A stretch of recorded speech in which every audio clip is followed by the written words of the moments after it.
مجھے ایک صاحب نے سوال پوچھا، کہنے لگے میلاد کس کو منانا چاہیے؟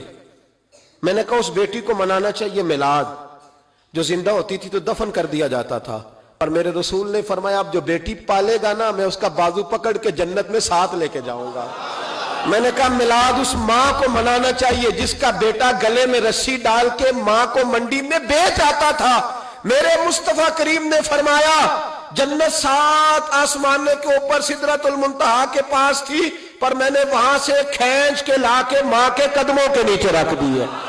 میلاد اس باپ کو منانا چاہیے جس کی اولاد ڈنڈوں سے مارتی تھی، پر رسول کریم علیہ السلام نے فرمایا سن لو سن لو سن لو، اب جس کا ابا راضی ہوگا اسی کا اللہ راضی ہوگا۔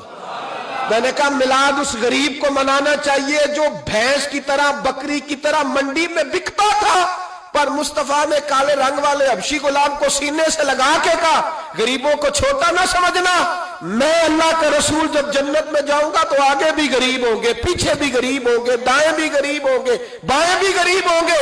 فرمایا امیر ویٹنگ لسٹ میں ہوں گے، 500 سال بعد جنت میں جائیں گے، غریبوں کے لیے جنت کے دروازے 500 سال پہلے ہی کھلوا دوں گا۔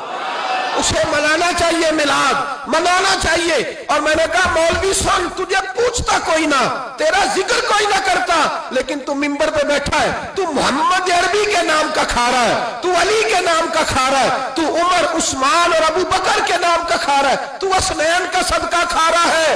تجھے نہ تیری کبھی کسی نے برادری پوچھی، نہ کبھی تیرا کسی نے ایڈریس پوچھا، نہ کبھی کسی نے تیری سند پوچھی، لوگ تیرے نعرے لگاتے ہیں، لوگ تیرے ہاتھ چومتے ہیں۔ پھر مان جا کہ تجھے صبح بھی میلاد منانا ہے، شام بھی میلاد منانا ہے، اور تجھے یہ کہنا چاہیے خس خس جنہ قدر نہیں میرا ایتے صاحب نو وڈیائیاں میں گلیاں دا روڑا کوڑا، ایتے محل چڑھایا سائیاں، تیرا کام تھا تیری آنکھیں بھیگی رہتی، تیری پلکیں۔ اور اس بوڑھے کو بھی میلاد منانا چاہیے جس کے بارے میں میرے نبی پاک نے فرمایا سفید داڑھی والے کی جس نے عزت کی اس نے تو رب کی عزت کی، اس نے تو رب کی عزت کی میرے بھائی۔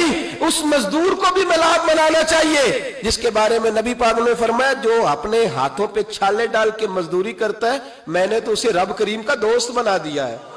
ہر اس طبقے کو میلاد منانا چاہیے جسے میرے رسول نے عزت عطا فرمائی۔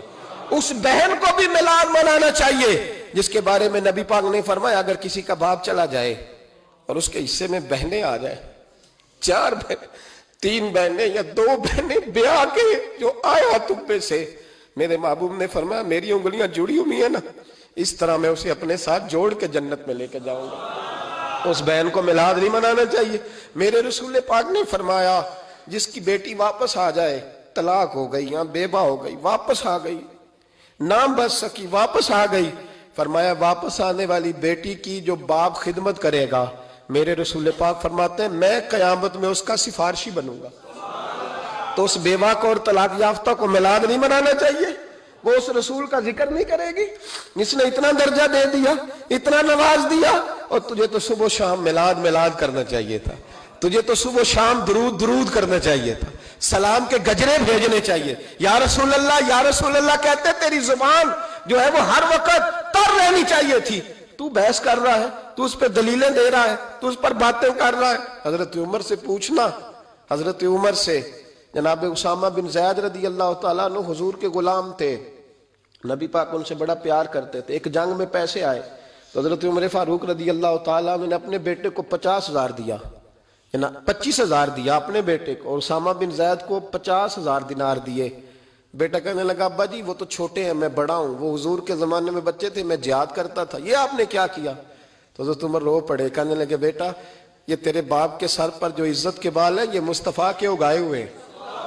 یہ نبی پاک، اسامہ سے نبی پاک کا پیار بڑا تھا، حضور کی محبت بڑی تھی۔ بیٹا اس کے ناک سے رینٹ نکلتی تھی تو رسول پاک اپنے ہاتھوں سے صاف کر دیتے تھے، حضور اس کو گود میں بٹھاتے تھے۔ میں کیسے بھول جاؤں رسول پاک کے احسانات کیسے۔ حضرت عمر جا رہے تھے تو مکے کے رستے میں ایک تنا آیا، کھجور کا خشک تنا، حضرت عمر نے اس کو بازوؤں میں لے کے رونا شروع کر دیا۔ عمر کیا ہوا؟ کہنے لگے یہاں تو میں اونٹ چرایا کرتا تھا، یہاں اور میرا باپ مجھے مارا کرتا تھا، دیکھو آج عمر نعرہ لگاتا ہے تو کیسر و کسرا کام، او بھائی اسلحہ نال جے نیکی کریے، ہاں ہاں ہاں ہاں اصلہ نال جے اصلہ نال جے نیکی کریے تے وہ نسلہ تاک نہیں پھول دے.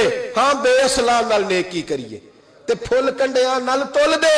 اور سن تیری دنیا بھی حضور کے صدقے بنی اور تیری قبر میں بھی کوئی ساتھ نہیں جائے گا, کوئی ساتھ نہیں جائے گا. قبر میں بھی مصطفیٰ کریم صلی اللہ ہو. اور دیکھنا قبر کے اندر بھی کبھی کوئی گیا ہے؟ قبر میں بھی رسول پاک, قبر میں بھی رسول پاک, قبر میں بھی رسول پاک. میرے استاد فرمایا کرتے تھے بتاؤ جس قبر میں نبی پاک آئیں گے وہاں عذاب کیا ہونا ہے؟ جب حضور ہی آ گئے تو عذاب کیا ہونا ہے؟ نبی پاک تو جدھر سے گزر جائیں رب وہ جگہ جنت بنا دیتا ہے. وہاں کیا عذاب ہونا ہے؟ وہاں تو دیدار ہونا ہے. تیری قبر